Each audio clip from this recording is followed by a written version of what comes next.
Hər vaxtınız xeyir olsun. Axır ki, gözlədiyimiz test vəsaiti işıq üzü gördü.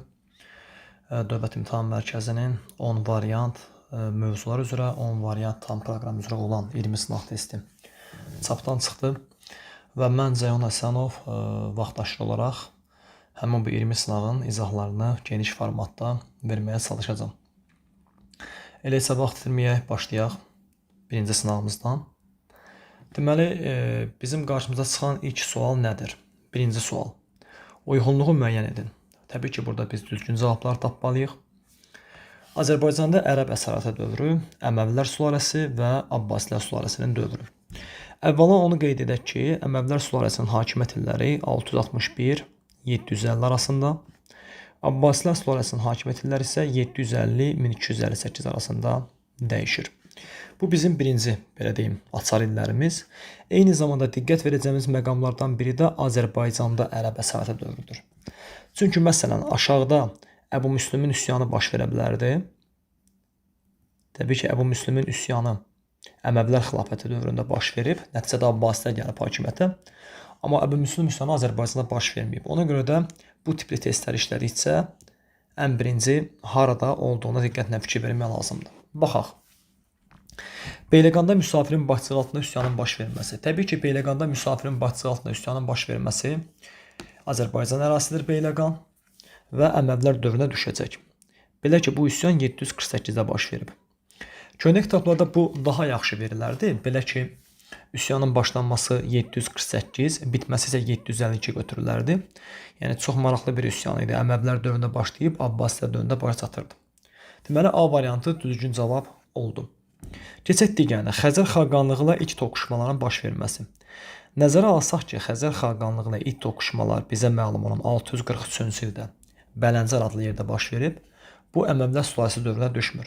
Çünki 643-cü ildə hələ Rəşidi xəlifələri idi hakimiyyətdə. Çünki biz bilirik ki, 630-661-ci ildə Peyğəmbər və 4 xəlifə hakimiyyətdə olubdur. Deməli, B variantı yanlışdır. Əhalinin siyahıya alınması, vergilərin artırılması bu 725-ci ildir. Bu düzgün cavabdır. Deməli, bizim düzgün cavabımız birinci bölmədə A, C-dir. Abbasilər dönəmi. Dəbilin Ərəb əmirliyinin mərkəzinə çevrilməsi. Bu yanlış cavab olacaq. Nə baş verir? Deməli, Azərbaycanın cənubu tabe edilib 643-də və eyni zamanda da işğal edilib 643-də. Azərbaycanın şimalı tabe edilib 667-də. İşğal olunub 705-də. Belə bir məsələyə baxaq. Deməli, bütün Azərbaycanın tabe edilməsi neçənci ildir? 667. Bu zaman Azərbaycanın şimalı ilə cənubu eyni əmirliyin tərkibinə daxil idi və əmirliyin mərkəzi Dəbil idi. Vəzifəyə isə Azərbaycanlılar götürülürdü. Çünki hələ ərəblər işləməyi bacarmırdılar və Sasanilər dövrünün idarə etmə sistemindən istifadə etməklə Azərbaycanlıları vəzifədə təmsil edirdilər, belə desək. Azərbaycanlardan istifadə edirdilər. Azərbaycan tamamilə işğal edilməsi isə 705-dir, Albaniyanın işğal edilməsindən. Bu zaman isə artıq vəzifədəki Azərbaycanlılar ərəblərlə əvəz olundu. Azərbaycanın şimalı və cənubu ayrı-ayrı əmirliklərə getdi. Azərbaycanın şimalı Albaniya Arran adlanmağa başladı və əmirliyin mərkəzi Dəbildən Bərdəyə köçürüldü. Ona görə Bərdiyə Arranın anası, Arranın əsas şəhəri deyirlər. Yəni 705-ci ildə Bərdə oldu. Amma Dəbil nə vaxt Ərəb əmirliyinin mərkəzinə çevrilmişdi? 7-ci əsrin ikinci yarısında. Və 7-ci əsrin ikinci yarısında Abbasilər sülaləsi hakimiyyətdə deyildi. Ona görə də A variantı gördüyünüz kimi burada yararsız variant olacaq. Hərbi qənimətə görə xüms vergisinin ödənməsi. Xüms vergisinin ödənməsi, əgər xüms vergisinin ödənməsi düşsəydi, biz bunu düzgün cavab kimi götürəcəkdik. Çünki xüms Ərəb dövləti yaranandan etibarən var. Sadəcə olaraq, xüms hərbi qənimətlərə görə, deməli, xüms, bəli, hərbi qənimətə görə ödənilir. Bu düzgün cavabdır. B-ni düzgün cavab kimi götürək, yəni davam etməkdədir. C variantı, Xürrəmlərin Həştadsər döyüşlərində məğlub edilməsi. Biz yaxşı bilirik ki, Xürrəmlər hər iki Həştadsər döyüşündə qalib gəlibdir. İstər 829-cu ildə baş vermiş Həştadsər döyüşündə, istər 836-cı ildə baş vermiş Həştadsər döyüşündə Xürrəmlər qalib gəliblər. Yəni, burada ərəblər onlara qalib gələ bilməyiblər. Ərəblər məğlub olub. Ona görə biz C variantının üstünə xətt çəkirik və burada cavab kimi 1AC, 2B, yəni B variantını qaralamış oluruq. Keçək ikinci suala. Göstərilənlərin aid olduğu şəhəri müəyyən edin. Albaniya dövlətinin paytaxtlarından biri idi. Azərbaycanda Ərəb Əmirliyinin canişinlik mərkəzi olmuşdur. Təbii ki, burada söhbət nədən gedir? Albaniya dövlətinin 2 paytaxtı olub. Biz bunu bilirik. Təbii ki, birinci paytaxt Qəbələ olub. İkinci paytaxt isə Bərdə olub. Bəs bu ikisindən hansı Ərəb Əmirliyinin canişinlik mərkəzi olub? Təbii ki, bu Bərdə olub. Çünki əgər xatırlayırıqsa, 8-ci əsrin sonlarında qurulmuş Şirvan Əmirliyinin mərkəzi Bərdə olmuşdur. Bərdə şəhəri isə 4-də yerləşir və cavabımız D variantıdır. Hər ehtimala digər şəhərlər haqqında da məlumat verək. 5 burada Şamaxının yerini müəyyənləşdirir. 3 Ərdəbildir. 2 Təbrizdir, həmişə Urmiya gölünün şimalına yaxın. 1 isə Marağa. Qədim dövrlərdə isə onun yeri Qazakıya və yaxud İzurtuya uyğun gəlir. Davam eləyək. Eramızdan əvvəl 1-ci əsrin 60-cı illərində Roma qoşulan Azərbaycana yürüşlərinə aiddir. Aha. 1-ci əsrin 60-cı illəri əvvəla 1-ci əsri 101-ci illəri əhatə eləyir. Onun 60-cı illəri isə əhatə eləyir 69-60-cı illəri. Fraspa döyüşü eramızdan əvvəl 36 olduğunu nəzərə alsaq, bu variantın üzərinə xətt çəkirik. B variantı Albaniya və Roma hərbi qüvvələri arasında döyüşlərin baş verməsi. Bəli, bu düzgün cavabımızdır. Eramızdan əvvəl 66-da Kür, eramızdan əvvəl 65-ci ildə isə Qanıq döyüşü baş vermişdi. Və hər iki döyüşdə Alban qoşunları məğlub olmuşdu. Ümumiyyətlə, qədim Albaniyanın Roma üzərində qələbəsi yoxdur. Orta əsrlər Albaniyasının Roma üzərində qələbəsi var. Bu da 359 Amid döyüşüdür. Digər varianta baxaq. Albaniya dövlətinin Romaya qarşı Parfiyanın müttəfiqinə çevrilməsi. Ümumiyyətlə, Albaniya Romaya qarşı Parfiyanın müttəfiqinə çevrilməyib. Albaniya Parfiyaya qarşı Romanın müttəfiqinə çevrilib. Nə baş verir? Eramızdan əvvəl eramızın 20-ci ilində Atropatena Parfiya tərəfindən süquta uğradıqdan sonra cənubdan gələn təhlükədən, yəni Parfiya təhlükəsindən qorxan Albaniyada məcbur oldu ki, Roma ilə əlaqələrini gücləndirsin. Ehtiyatlı olaq, əlaqələrini gücləndirsin. Əlaqələr var idi. Ona görə C variantı yararsız. Azərbaycanın Roma imperiyasının əsarəti altına düşməsi. Ümumiyyətlə, Azərbaycan Roma imperiyasının əsarəti altına demək olar ki, düşməyib. Çünki istərsəniz məsafədə bir xeyli var və Romada baş verən proseslər buna imkan verməyib. Qaldı ki, hökmdar Kozitin Qanıq döyüşündə məğlub edilməsi tamam. Qanıq döyüşü eramızdan əvvəl 65-də baş verib və bu şərti ödəyir. Amma hökmdar Kozis deyil. Ümumiyyətlə, qədim dövr Albaniyasında bizə 2 hökmdar məlumdur. Biri Oroysdur, biri Zoberdir. Kozis sadəcə olaraq sərkərdə idi, hökmdar deyildi. Y variantında çıxırıq, deməli burada cavabımız Bakı variantıdır. 4-də daha sonra olmuşdur. Aha. Yəni daha gec olmuşdur. Kutilərin Akkad dövlətinin varlığına son qoyulması. Eramızdan əvvəl 22-ci əsrin əvvəlləri. 22-ci əsrin əvvəlləri. İskit Sak tayfaları eramızdan əvvəl 7-ci əsr. Azərbaycanın cənubunda dövlət qurumlarının meydana gəlməsi eramızdan əvvəl 3-cü minillik. Manna adının ilk dəfə qaynaqlarda çəkilməsi eramızdan əvvəl 9-cu əsr. Paytaxt İzurtunun Asur hökmdarı Aşurbanipal tərəfindən dağıdılması eramızdan əvvəl 7-ci əsr. Daha tez baş verdi desək, A ilə C arasında qalarıq. Çünki hər ikisi 3-cü minillikdir. Amma təbii ki, C daha uyğun variant olar. Çünki dövlət qurumlarımız meydana gəlsin ki, o dövlət qurumlarından biri olan Kutilər haqqında son qoysun. Amma burada cavab, deməli, bizdən nəyi soruşur? Daha sonra baş vermişdir deyə soruşursa, yenə iki cavab arasında qala bilərik. B və Y variantı. Çünki hər ikisi 7-ci əsrdir. Sadəcə nə baş versin? Birinci İskit Sak tayfaları gəlib ki, Manna hökmdarı Ahşeri onlara güvənərək Asuriyaya, belə deyim, Asuriyadan üz döndərib və Asuriyaya qarşı çıxıb. Onsuz da bilirik, yəni İskitlərin əraziyə gəlişindən sonra sanki Manna, Midiya, İskit üsbucağı meydana gəldi. İskit, Manna, Midiya. Və bu üsbucaq hansı dövləti vurur? Asuriyanı vurur. Amma sonradan Asuriya fikirləşir ki, İskitləri mən öz tərəfimə çəkim. İskitlərə Midiyanı belə deyim, verir. Özü isə Mannanı cəzalandırmaq üçün gəlir. Və Aşurbanipal eramızdan əvvəl 7-ci əsrin ortalarında, təxminən eramızdan əvvəl 650-ci ildə gəlir. Ahşerini məğlubiyyətə uğradır və məğlub olmuş hökmdarı da xalq bağışlamır. Ahşeri üsyan nəticəsində öldürülür. Ondan sonra hakimiyyətə Ahşeri gəlir. Deməli, bizim burada düzgün cavabımız hansı variant olacaq? Y variantı olacaq. Daha sonra, daha gec olmuşdur. Davam edək əzizlərim. 5-ci suala baxaq. Mətn verilib. Ərəb xilafətində hakimiyyətə gələn Əməvilər sülaləsi vergi siyasətini getdikcə sərtləşdirirdi. Yerli əhali ilə ərəblər arasında fərqlərin qoyulması əsarət altında olan xalqların xilafətə qarşı etiraz çıxışlarının baş verməsinə səbəb olurdu. Belə çıxışlardan birinə də Azərbaycanda, yəni Beyləqanda, bayaqki sualda var idi bu, müsafir başçılıq edirdi. Mətndə bəhs edilən hərəkat başçısı ilə Babək Xürrəm arasında olan ümumi cəhəti müəyyənləşdirin. Bir daha deyək ki, mətndə bəhs olunan üsyan 748-752-ci illərdə baş veribdir. Babəkin başçılığı altında üsyan isə 816-837-ci illərdə baş veribdir. Baxaq. Əməvilər sülaləsinin yeritdiyi ayrı-seçkilik siyasətinə qarşı mübarizə aparmaları. Bizdə ümumi cəhət istəyir. Tamam, müsafir üsyanı 748-də başlayıbsa, bu Əməvilərə qarşı başlaya bilər. Amma Xürrəmlər hərəkatı, ümumiyyətlə Babəkin də başçılıq etdiyi, sonradan başçılıq etdiyi Xürrəmlər hərəkatı başdan başa Abbasilər haqqındadır. Ona görə də A variantı bizim üçün tamamilə yararsız bir variant olacaq. Digər varianta baxaq. Üsyana 8-ci əsrin ikinci yarısında başçılıq etmələri. Axı Babək 9-cu əsrdə üsyan başçısı olubdur. Bu variantımız da səhvdir. Bu variant müsafir variantına uyğun gələ bilər. 2 illik.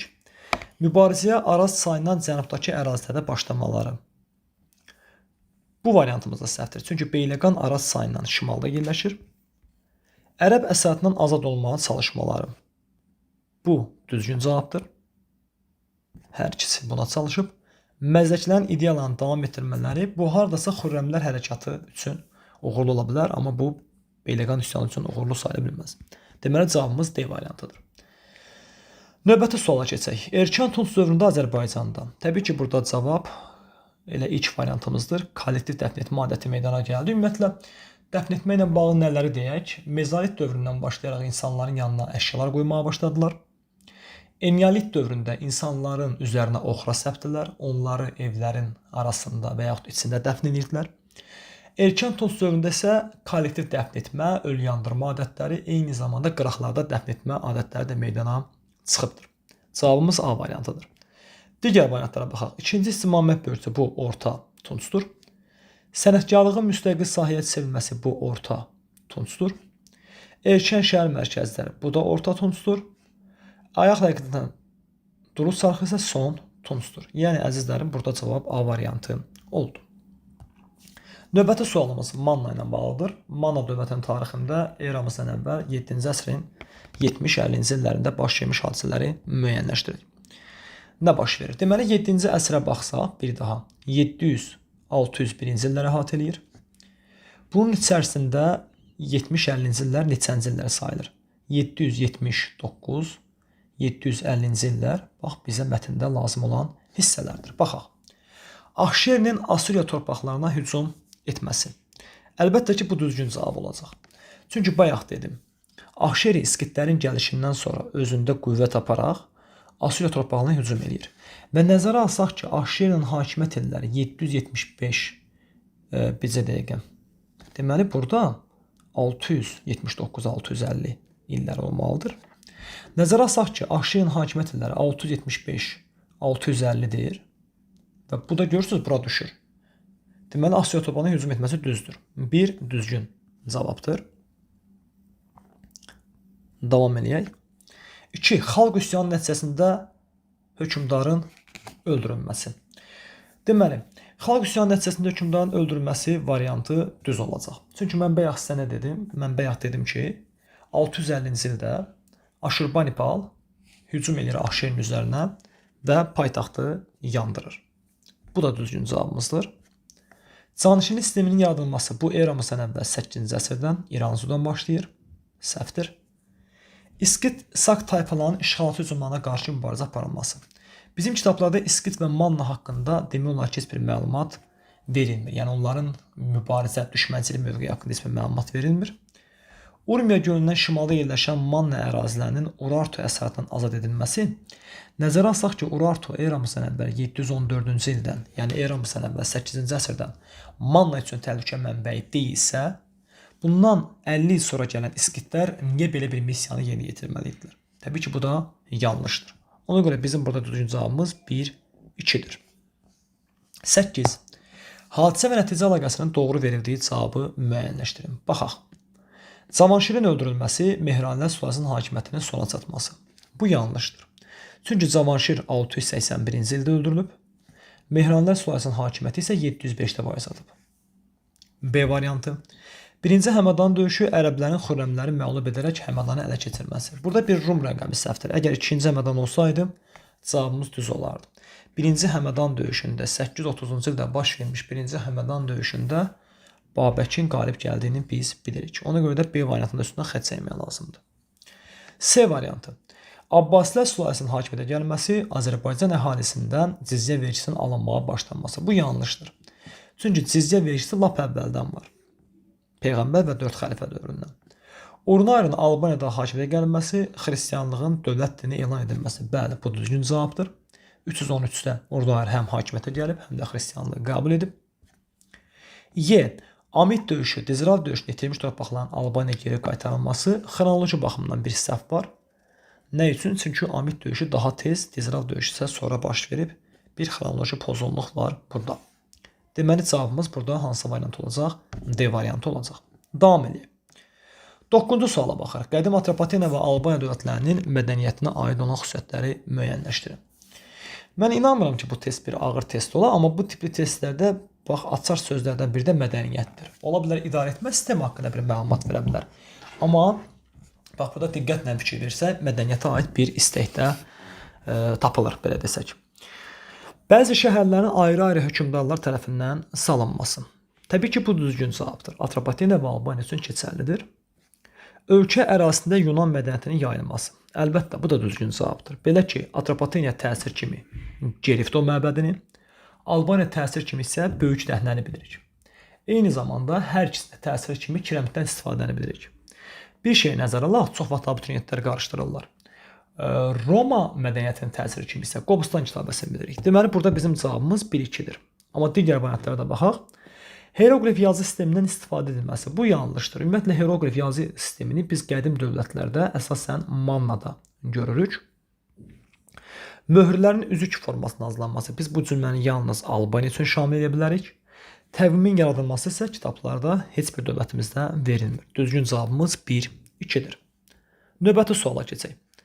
Manna hökmdarı Axşeri ilə Atropatena hökmdarı Artabaz arasında ümumi cəhətdir. Baxaq.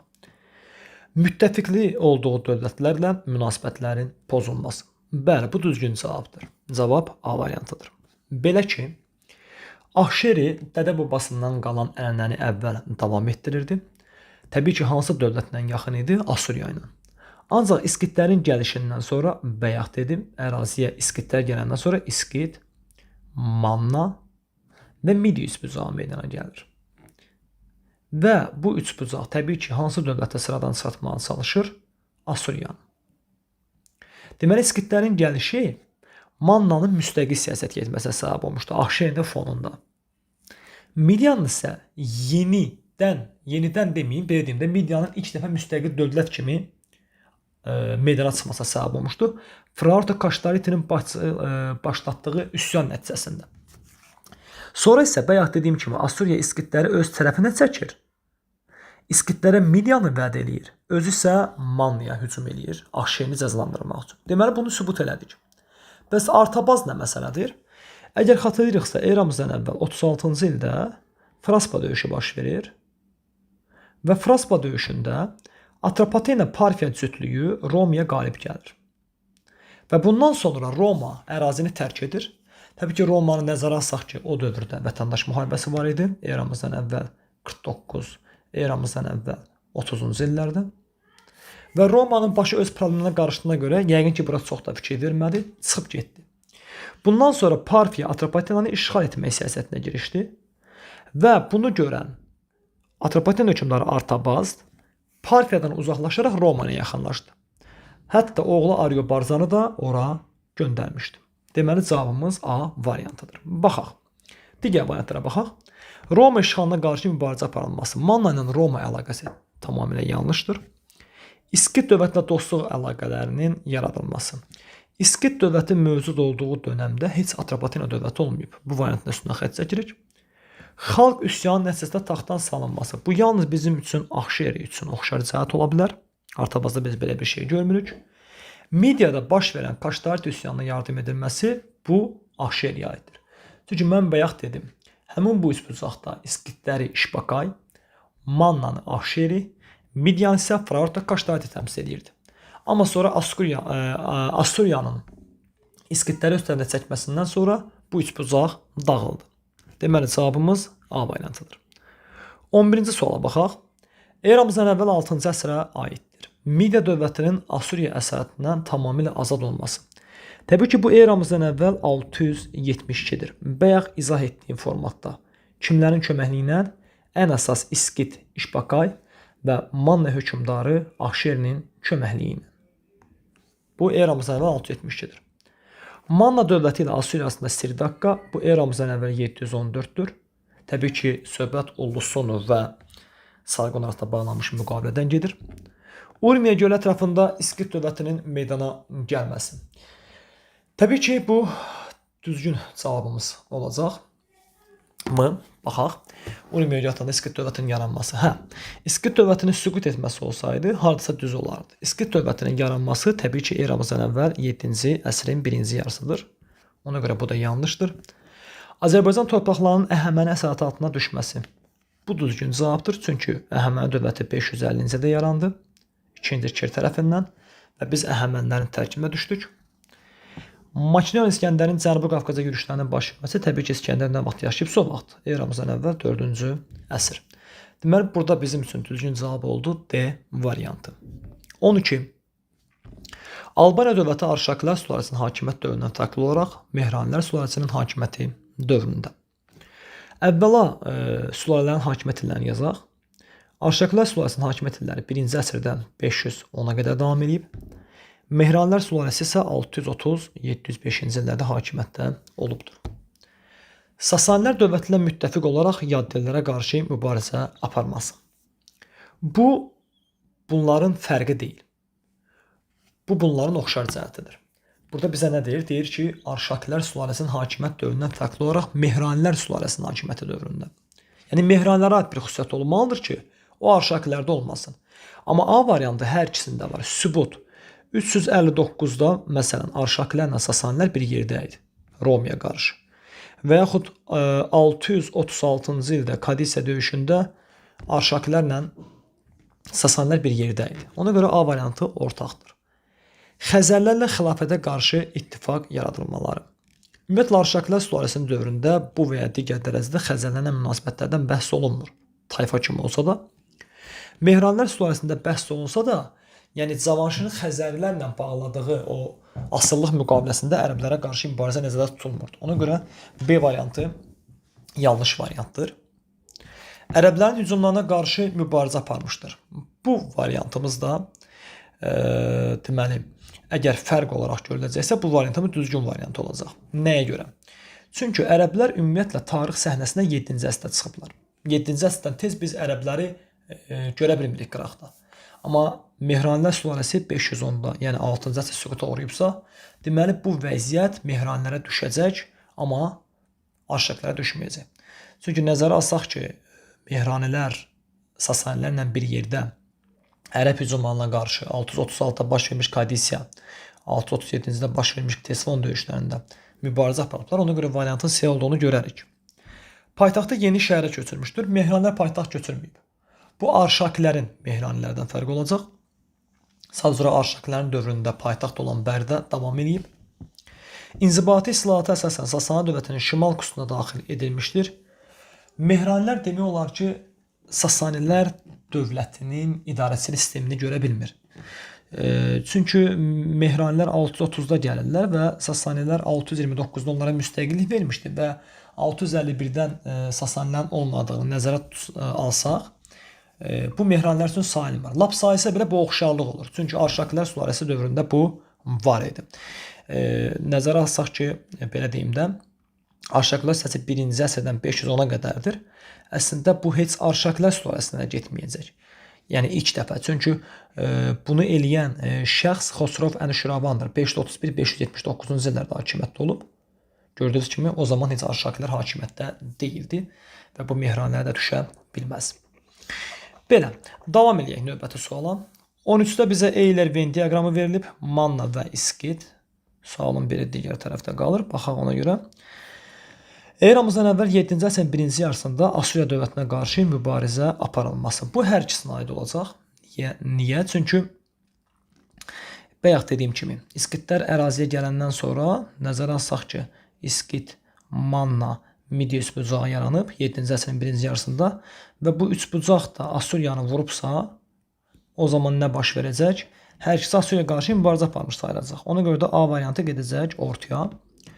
Urartu dövləti tərəfindən ərazisinin bir hissəsinin işğal edilməsi. Təbii ki, bu gedəcək Mannaya. 2 dəfə bu hadisə baş verib və Manna hökmdarı İran su ilə, belə desək, Ullusunu bunu geri qaytara bilib. Altaydan Krım yarımadasından köç edən türklər tərəfindən əsasının qoyulması. Təbii ki, bu İskit dövlətinə gedəcək. Ərazisində elmin mədəniyyətinin yayılması heç birisi. Çünki elmin mədəniyyətini Azərbaycana eramızdan əvvəl 4-cü əsrdə İskəndər gətirib. Ona görə D variantı yanlış olacaq və D variantını digər variantlardan da uzaqlaşdırsaq məncə daha yaxşı olar. 7-ci əsrin 50-ci illərdə Midiya üzərində qələbə qazanılması bu İskitdir.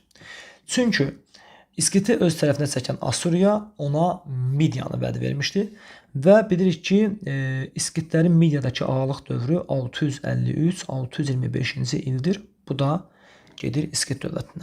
Deməli 1 Bakı, 2 S, Y. Təbii ki, Y variantını bayaq götürdük. 3 isə A-dır. Deməli, cavabımız A variantıdır. Vəssalam. Davam edək digər suallara. Nəyə baxaq burada? Növbəti sualımız 14-cü sualdır. Paleolit dövründən fərqli olaraq Neolit dövründə əhali yığıcılıqla məşğul olurdu. Bu təbii ki, yanlışdır. Çünki əhali Paleolit dövründən başlayaraq bugün 2025-ə qədər yığıcılıqla məşğul olmağa davam edir. İstehlak təsərrüfatı bugün də var. Təbiət qüvvələrinə inam meydana gəldi. Təbiət qüvvələrinə inam meydana gəldi deyir. Bu bir dəfə olar. İnamın meydana gəlməsi. Bu Paleolit dövründə meydana gəlib. Bu Paleolitin nihayətdən fərqidir. Orta Paleolit. Əgər olsaydı ki, təbiət qüvvələrinə inam var idi, bu da fərq olmayacaqdı. Çünki Paleolit dövründə olan bir şey nihayət dövründə davam edəcəkdi. İstehlak təsərrüfatı tamamilə formalaşdı. İstehsal olsaydı düz olardı. Çünki istehlak yığıcılıq və ovçuluqdur. Bu məsələdə ehtiyatlı olaq. Heyvanların ovlanmasında ox və kamandan istifadə olunurdu. Bəli, bu düzgün cavabdır. Çünki nəzərə alsaq ki, ox və kaman mezolit dövründə aşkar olunub. Mezolit dövründə olan bir şey təbii ki, Paleolitdə ola bilməz. Amma mezolitdən sonra gələn nihayət dövründə ola bilər. Deməli, cavabımız D variantıdır. Təsərrüfatda bağçılıq və bostançılığın olması isə yanlışdır. Çünki bağçılıq və bostançılıq Orta Tunc dövründə meydana gəldiyini nəzərə alsaq, bu ümumiyyətlə heç bir dövr üçün keçərli deyil. Deməli, cavabımız D variantıdır. Keçən növbəti suala 15. Aşağıda verilən hadisələrin Albaniya dövləti üçün yekun nəticəsini müəyyən edin.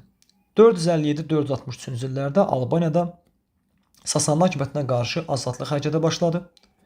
Hərəkat Sasanilər tərəfindən yatırıldı. Təbii ki, burada söhbət 2-ci Vatsenin, belə deyim, Sasanlərə qarşı üsyan qaldırmasından gedir. Baxaq, hökmdar 1-ci Vatse hakimiyyətdən uzaqlaşdırıldı. Axı 1-ci Vatsenin hakimiyyət illəri 255-262-ci illərdir. 3-cü əsrdə hakimiyyətdə olub. Bu ola bilməz. Sasanlar Albaniyanın daxili müstəqiliyinə son qoydu. Bəli, bu düzdür. 463-dən 487-yə qədər Albaniyada ilk mərzbanlıq oldu və Albaniyanın 24 il heç bir Sasani Alban hökmdarı idarə etmədi. Sasani mərzbanlığı dövrü quruldu. Bu düzgün cavabdır. Ta 3-cü Mömin Vaçaqana qədər. S. ölkə ərazisi Haylandur Hunların əsarəti altına keçdi. Xeyr. Haylandur Hunları sadəcə olaraq Firuzun sifarişini yerinə yetirib və özləri də nəzərə alsaq ki, xristianlığın yayılmasını istəmirdilər. Ona görə 2-ci Vatiyə qarşı mübarizə aparıb ölkəni tərk etdilər. D. Kolt, Girdiman, Şakasen, Uti vilayətləri Roma tərəfindən işğal edildi. Bu 371-dir. Təbii ki, xronoloji ardıcıllıq şərtini ödəmir. Bu da səhvdir. Mehranilər sülaləsi isə ümumiyyətlə 630-705-dir. Bu da verilən şərti ödəmir. Deməli, cavab burada B variantıdır. 16-cı suala baxaq. Müasir xəritədə ulduzla qeyd edilmiş ərazinin Orta Tunc dövrünə aid səciyyəvi xüsusiyyətlərini müəyyənləşdirin. Nəzərə alsaq ki, xəritədə bizə verilən ərazi Naxçıvandır və ona görə digər cavablara baxaq deməli. Erkən şəhər mərkəzlərinin meydana gəlməsi. Əlbəttə, erkən şəhər mərkəzləri Orta Tunc dövründə meydana gəlmişdir və bunlardan biri də Naxçıvanda olan 2-ci Kültəpədir. Cavabımız A variantıdır. Digər variantlara baxaq. Qədim insana aid alt sənə sümüyü. Bu, təbii ki, Xocavənd ərazisində olacaq. Azıq mağarası baxımından ora-bura olacaq. Gördüyümüz kimi xəritə düzgün verilməyib. İlk dəfə evlərin içində dini ibadətgahlar. Dini ibadətgahlar təbii ki, belə deyim, evlərin içində deyildi, qıraqdaydı. Bu cavab səhvdir. C variantı. İlk dəfə deməli, D variantı. Elin mədəniyyətinə aid nümunələrin tapılması. Həm də bir məsələ deyim, C variantı evlərin içində olmaqla yanaşı, yaxşı ola bilər ki, ilk ibadətgahlar evlərin içində olsun, amma bir məsələ var ki, dini ibadətgahlar erkən Tunc dövründə tapılıb, amma burada bizə Orta Tunc dövrü deyir. Bu məsələ diqqətli olaq. Elin mədəniyyətinə aid nümunələr. Nəzərə alsaq ki, elin mədəniyyəti ən tez İskəndər tərəfindən eramızdan əvvəl 4-cü əsrdə gətirilib. Ona görə bu yanlış olacaq. Orta Tunc dövrü isə bilirik ki, eramızdan əvvəl 3-cü, 2-ci minillikləri əhatə eləyir. Bu variantda səhvdir. Katakomba qəbirləri isə eramızın 1-ci əsrindən alanlarla bağlı gəlib. Bu da səhvdir. Deməli, cavabımız A variantıdır. 17. Əhəməni ağalığı dövründə Azərbaycanın şimalında ilk quldar dövlət meydana gəldi. Nəzərə alsaq ki, Azərbaycanın şimalında ilk quldar dövlət Mannadır. Manna Əhəmənidən əvvəl mövcuddursa, bu necə baş verə bilər? A səhvdir. Kiçik Midyədə Qamat üsyanı baş verdi. Bəli, bu düzdür. Nəzərə alsaq ki, Əhəməni ağalığı dövrü 550-330-dur təxminən.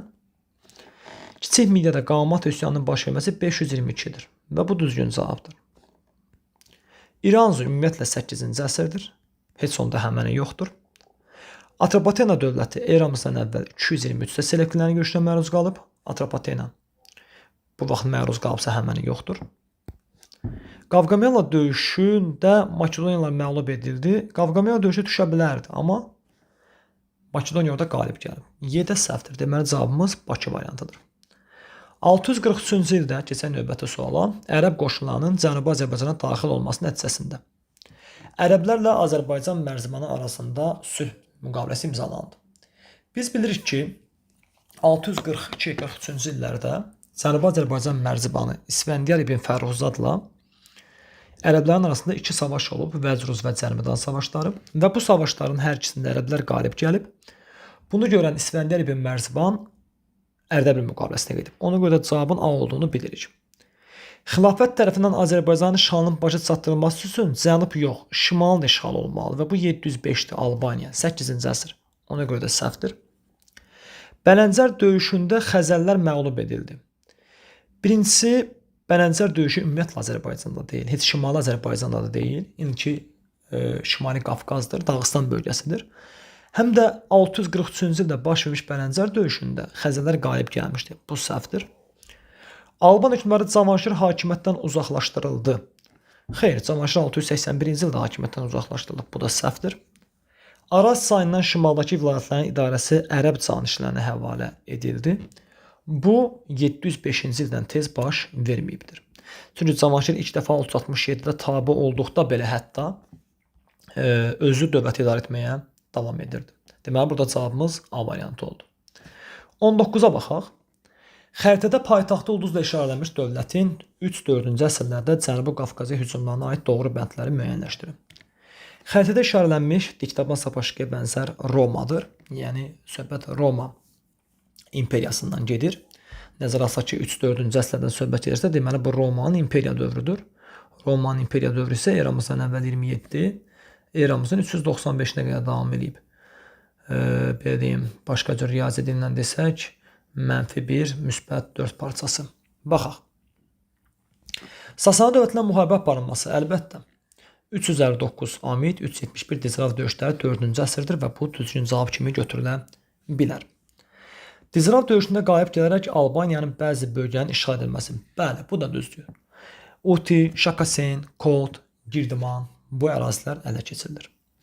Magneziya döyüşü eramızdan əvvəl 2-ci əsrdə baş verib. Bu ümumiyyətlə yanlışdır.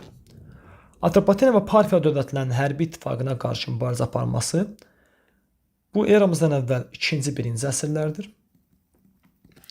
Həm də nəzərə alsaq ki, artıq Atropatena eramızın 20-ci ilindən, eramızın 1-ci əsrindən yoxdursa, necə 3-cü, 4-cü əsrdə ola bilər? Bu da yanlış variantdır. Cənubi Qafqazın tamamilə işğal edilməsi Roma Cənubi Qafqazı demək olar ki, tamamilə işğal edə bilməyib. İşğal etsə belə bu 3-cü, 4-cü əsrlərdə heç cür ola bilməz. Çünki Romanın nisbətən zəifləmə dövrüdür. Cavabımız burada gördüyümüz kimi A variantı oldu. 1, 2. Keçək 20-ci suala. Xilafətin Azərbaycanda həyata keçirdiyi iqtisadi siyasətə aiddir. Yenə bir iqtisadi məsələsində mütləq diqqətli olaq, həmişə terminlə işləməyə bacaraq. Ərəb tayfalarının Azərbaycan strateji ərazilərində yerləşdirilməsi. Tamam, bu cümlə olaraq düzdür. Amma bu iqtisadi siyasət deyil. Diqqətli olaq. Bütpərəstlərin zorla müsəlmanlaşdırılması. Bu da düzgün cavabdır. Cümlə olaraq düzgün cümlədir, amma bu da iqtisadi deyil. Sosial və dinidir. Rabatların yaradılması. Bu da var, amma bu hərbi siyasətdir. Möhkəmlənmə siyasətidir. D variantı. Pul islahatlarına əsasən dövlətdən Sasani və Bizans pullarının çıxarılması. Bəli, bu düzgün cavabdır, iqtisadidir. Y variantı. İlk xəlifələr dövründə əhali və əmlakın siyahıya alınması. Tamam, əhali və əmlakın siyahıya alınması 725-dir. İqtisadidir. Amma bu ilk xəlifələr dövründə olmayıb, Əməvilər dövründə olub. Ona görə bunun üstündən xətt çəkirik. Cavab D-dir. 21-ə baxaq. 1-ci əsrdə birinci əsrdə Albaniya dövləti üçün təhlükə törədirdi. Təbii ki, ilk baxışdan burada cavab bilinir. Burada cavab 2-dən 3-dür. Yerdə qalanana baxaq. Niyə 2-dən 3-dür? Onu qeyd edək. Çünki alan tayfaları 72-74-də gəlibsə və Parfiyada eramızın 20-ci ilindən, yəni 1-ci əsr 100-cü illəri əhatə edir. 1-ci ilindən, eramızın 20-ci ilindən artıq Atropatena son qoyubsa, növbəti hədəfi Albaniyadır. Və ona görə də Albaniya üçün təhlükə yaradıb. Bəs 1 niyə səhvdir? Çünki Roma artıq eramızdan əvvəl 27-dən, yəni eramızdan əvvəl 1-ci əsrdən sonra respublika deyil. 4 niyə səhvdir? Çünki Selevkilər dövləti eramızdan əvvəl 1-ci əsrdə artıq süquta uğrayıb Roma tərəfindən. Yer gəlmişkən Selevkilər dövlətinin ikinci adı Suriyadır. O vaxt İskəndərin imperiyası parçalananda 3 böyük yerə parçalanmışdı. MMS-ə, Misrə, Makedoniya və Suriya Selevkilərə parçalanmışdı. Və həmin o Suriya və yaxud Selevkilərə Roma eramızdan əvvəl 1-ci əsrdə son qoyur. Eramızdan əvvəl 190-da ona ciddi zərbə endirir Magneziya, amma 1-ci əsrdə son qoyur. Makedoniya imperiyası isə təbii ki, ola bilməz. Çünki Makedoniya İskəndərin dövründə güclü olub və deyə bilmərik ki, İskəndər Albaniyaya yürüş eləyib. Çünki Albaniya dövləti yox idi. İskəndər vəfat etməlidir ki, Albaniya dövləti yaransın. Ona görə burada cavabımız gördüyünüz kimi 2-3-dür. 22. Alban hökmdarı Cavanşirin Xəzər xaqanlığı və Ərəb xilafətlə apardığı diplomatik danışıqların ümumi nəticəsi. Təbii ki, Cavanşir bildiyimiz kimi, kitablarda da verildiyi kimi çox güclü diplomat olubdur. Albaniyanın daxili müstəqiliyinə son qoyulması. Xeyr. Hər ikisində Cavanşir Albaniyanın daxili müstəqiliyini qoruyub saxlamağı bacarmışdı. Cavanşir hər iki dövlətdən vassal asılılığını qəbul etdi. Bu düzgün cavabdır. Onsuz da Cavanşir müqavilə bağladığı dövlətlərdən asılı idi. 651-ə qədər onun vassal asılı Sasanilərdə, 654-də onun vassal asılı Bizansda, 665-ci ildə onun vassal asılı Xəzərdə, 667 cildə isə vassal asılılığı ərəblərdən olubdur. Ona görə B düzgün cavabdır. C. Albanların ödədikləri xarak vergisinin 3/1-ə qədər azaldılması. Ümumiyyətlə biz verginin azaldılmasını Ərəb xilafəti ilə diplomatik danışıqlarda görürük, amma burada xarakda ehtiyatlı olmaq lazımdır. Ərəblərdə xarak yoxdur, xəracdır. Bu üstünə xətt çəkək. Bizansa qarşı ittifaq yaradılması. Vaxtilə Cavanşir Bizansla ərəblərə qarşı ittifaq yaratmışdı, amma ərəb və Xəzərlərlə görüşlərində onun Bizansa qarşı ittifaq yaratması haqqında məlumatımız yoxdur. Albaniyanın idarəsinin mərzibanlara həvalə edilməsi, mərziban ifadəsi Sasanilərə aid bir belə deyim termin olduğuna görə bu yanlış olacaq. Deməli cavabımız B variantıdır. 23-də eyni əsrdə baş vermişdir. Cənubi Qafqaz yolunda Sasani-Bizans müharibələri bu belə deyim müxtəlif əsrdə ola bilər. 6-7-ci əsrdə digərlərinə baxaq. Cavanşirin Sasani tərəfindən mükafatlandırılması 7-ci əsr saysaq, Kadisiya döyüşü. Savalan döyüşündə Xəzərlərin ərəbləri məğlub etməsi 731-8-ci əsr sayaq. Albaniyada Arşakilərin gəlməsi 1-ci əsr sayaq. Aha. Nəzərə alsaq ki, Sasanilər 651-də süquta uğrayıb. Ona görə də 8-ci əsri götürə bilmərik. Yəqin ki, burada 6-cı əsri yox, 7-ci əsrdə olan Sasani-Bizans müharibəsindən söhbət gedibdir. Çünki 603-628-ci ildə Sasani-Bizans müharibələrə gedir. Hətta bu müharibənin gedişində Mehrani nümayəndəsi Varaz Qriqor özünü Bizans hökmdarının vasitələn etmişdi. Deməli, burada 1 ilə 2 düzgün cavablar da bu 7-ci əsrdir. 24-ə baxaq. Manna və Midiya dövlətlərinə aid oxşar cəhətləri müəyyənləşdirək. Eramızdan əvvəl 6-cı əsrdə süqut etməsi. Bəli. Manna eramızdan əvvəl 590, Midiya eramızdan əvvəl 550. Bu oxşar cəhətdir. Əhəmənilərin hücumlarına məruz qalmaları. Mannanın Əhəmənilər ümumiyyətlə bir-birlərini görməyib. Çünki Mannanın 590-da süqut edib Əhəmənilərin 550-də yarandığını nəzərə alsaq, məncə məsələ aydındır. Asuriya dövlətinə qarşı mübarizə aparılması. Bəli, bu düzgün cavabdır. Bayaq dediyim həmin o üçbucaq. Manna, Midiya, İskit üçbucağı. Asuriyaya qarşı mübarizə aparıblar. Feodal münasibətlərin inkişafı. Bunlar quldar dövlətlərdir. Bu da yanlışdır. Əhalisinin atəşpərəst olması. Bu hardasa Midiya üçün Astiaq dövründən götürülə bilər, amma Mannada biz bütpərəstlik görürük. Bu da yanlışdır. Deməli düzgün cavabımız 1 və 3-dür. Davam edək. 25-ci sual. 22-ci əsrin əvvəllərində Kuti dövlət qurumuna aid olanları müəyyənləşdirin. 22-ci əsrin əvvəlləri Kutilərin ən yüksək dövrüdür. Belə ki, onlar Akkad dövlətinə son qoyublar. İki arasında mövqeyinin zəifləməsi. Əgər 22-ci əsrin sonları olsaydı, onda düz olardı. 1 çıxır. 2. Akkad dövlətinə bəli son qoyublar və 100 ilə yaxın 22-ci əsrin sonlarına qədər idarə ediblər. 2 düzgün cavabdır. 3. Bəli, Kuti dövlət qurumumuz türk mənşəlidir kitabların verdiyi məlumata görə. Asuriya dövləti ilə siyasi iqtisadi əlaqələrə malik olması. Ümumiyyətlə burada bir şey qeyd edeyim, yadda saxlayaq. Asuriya dövlətinin bizim üzərimizə yürüşlərini 2-ci minillikdə görürük. Bizə sual düşsə ki, və bir məsələ qeyd edeyim, adətən mən abituriyentlərimə deyirəm ki, eramızdan əvvəl 3-cü minillikdən aşağıda nə Şumer şəhər dövlətlərinin olduğunu götürməyin, nə Azərbaycanda dövlət qurumlarının olduğunu götürməyin. Yəni 3-cü minillikdən həndəvərləndirin, bitirin haşiyəni. Sözüm nədədir? Asuriya Azərbaycana hücuma gəlib eramızdan əvvəl 2-ci minillikdə.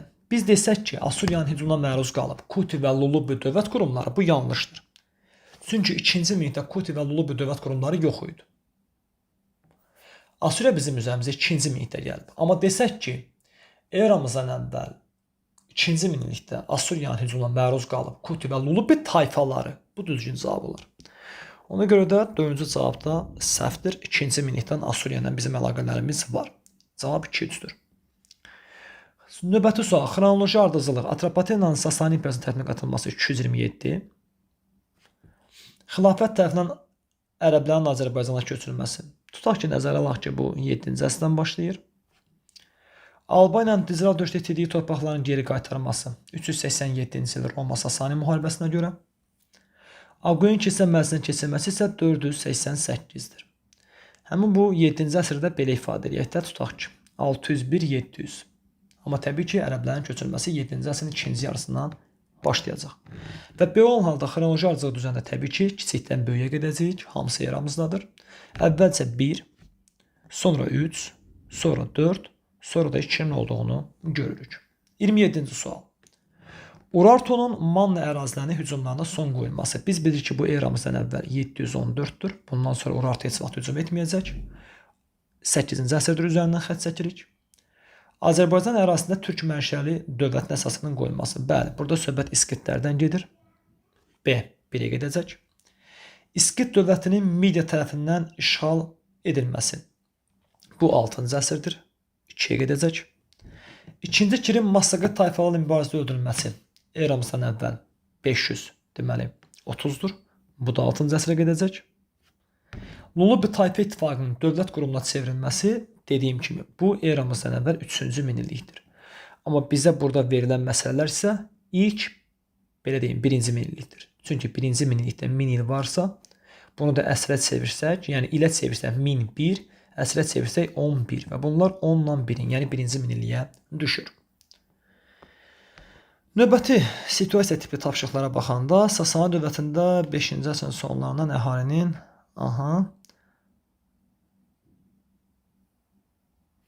Tamam, söhbət məzdəkilər hərəkatından gedir. Sualları oxuyaq. Mənbədə bəhs edilən hərəkatın əvvəllər mövcud olmuş hansı dini cəryanın təsirinə məruz qaldığını yazın. Təbii ki, burada söhbət mani təlimindən gedir. Çünki məzdəkilər bir növ maninin davamçıları idi. Fərqlərini bilirik. Manilər sonda şərin, məzdəkilər isə xeyrin qələbəsinə inanırdılar. 29. Mənbədə bəhs edilən hərəkatın əsas ideyaları haqqında. İdeyalar.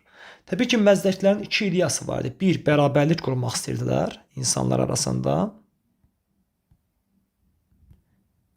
Bir də ədalətli cəmiyyət yaratmaq istəyirdilər təbii ki.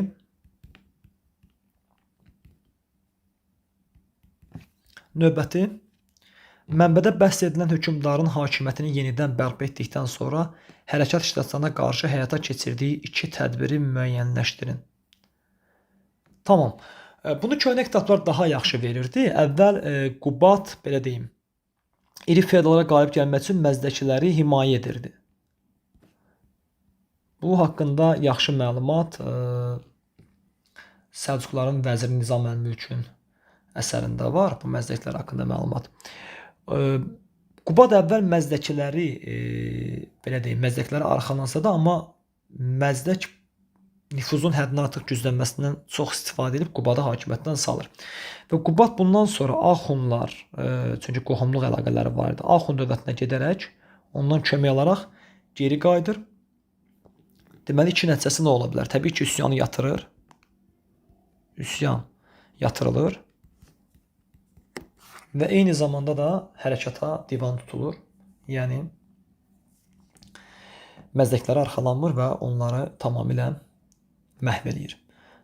Köhnə kitablar üsyanın yatırılmasını sırf Xosrov, belə deyim, 1-ci Qubada versə də, amma onun tərəfdarlarının divan tutulmasını Xosrov Ənişirovana verirdi, amma təbii kitabda adətən demək olar ki, məsələni Qubadla bitirirlər. Deməli, üsyan yatırılır və tərəfdarlarına divan tutulur. Bu qədər. Mənim əzizlərim, bu qədər. Ola bilər, nəsə bir xırda gözümüzdən qaçan məqam ola bilərsə, bəlkə də nəyinsə qabağından ili yazıb hərfi səhvdə qeyd eləsək, üzrlü sayın. Çalışdıq ki, bu qədər müddətdə sizə kömək eləməyə çalışaq. İnşallah gələcək dərslərimizdə də növbəti sınaqları izah etməyə çalışacağam. Hələlik, Allaha əmanət olun.